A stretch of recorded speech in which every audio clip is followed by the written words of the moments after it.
Ready? Start. Another thing I want to say is that we want an idol to be set up for the nation. It is only the performance of this august body which can set an ideal or an example for the people to follow. I do not say that people who have no respect for law and those who have committed any offense should be saved or protected, but then it can be done only by utilizing the funds of the people collected from the people in a proper manner so that we can positively make progress. For this purpose, I would request the Honorable House that if some amendments to the rules of procedure are necessary, we must think of it and we must make the principles and the rules such that the house is not disturbed or no disturbances are created every day and our time is not wasted. Another aspect to which I would draw the attention of the Honorable House through you is that economy is one of the most important factors and economy has to be affected by us also. I was reading the Comptroller and Auditor General's report for the year. I find that crores of rupees have not been utilized for years together. During the period, leader of the opposition party was Minister of Industries. What was done has to be looked into. I would draw the attention of Honorable House to the fact that if you read the whole book, you will find no manual of accounts, no statements, and no documents reconciling the actual expenditure made and nothing could be done.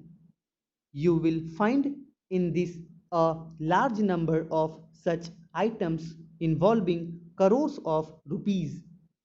This has affected the economy of this country. What has been done about it? I would make a submission that wherever you find such vestiges of money, in those cases, a very stringent view has to be taken, and those persons who are guilty must be punished. Individual responsibilities must be fixed.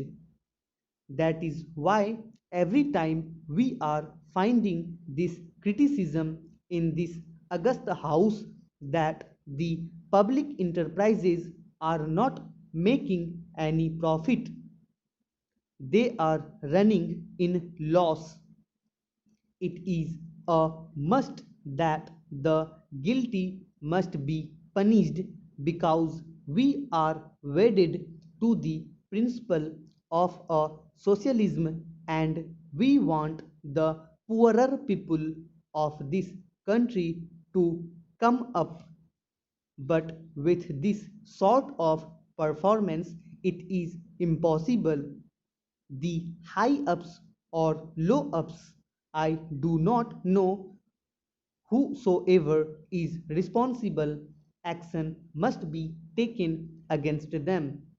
Otherwise, the economy will not improve as envisaged in the budget for the year under consideration.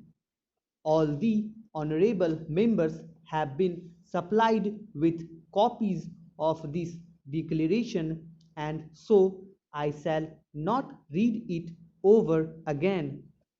I shall merely point out very briefly some salient features of this declaration. It is a short and simple document in 4 paragraphs. The first paragraph, it will be noticed, deals with the present position in law. It refers to the British Commonwealth of Nations and to the fact that the people in this Commonwealth own a common allegiance to the Crown.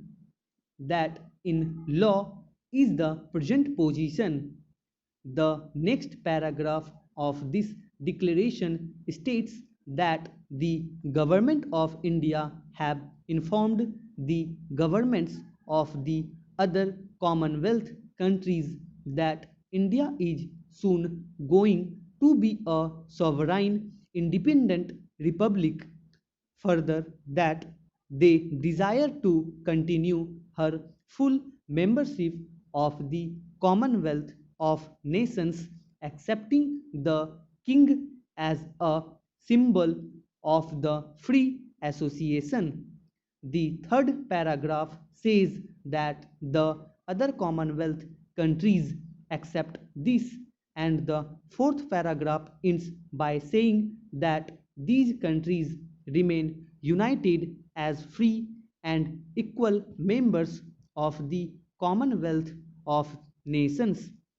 You will notice that while in the first paragraph this is referred to as the British Commonwealth of Nations, in the subsequent paragraph it is referred to only as the Commonwealth of Nations.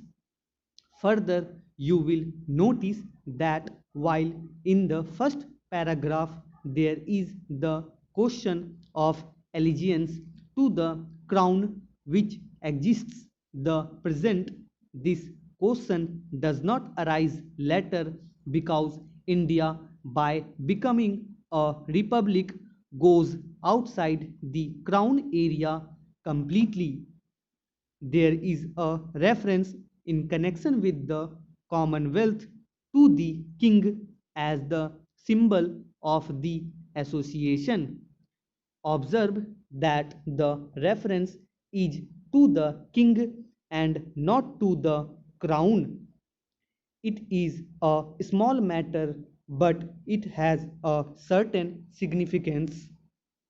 But the point is this, that insofar as the Republic of India is connected, her constitution and her working are concerned, she has nothing to do with any external authority, and none of her subjects own any allegiance to the king or any other external authority.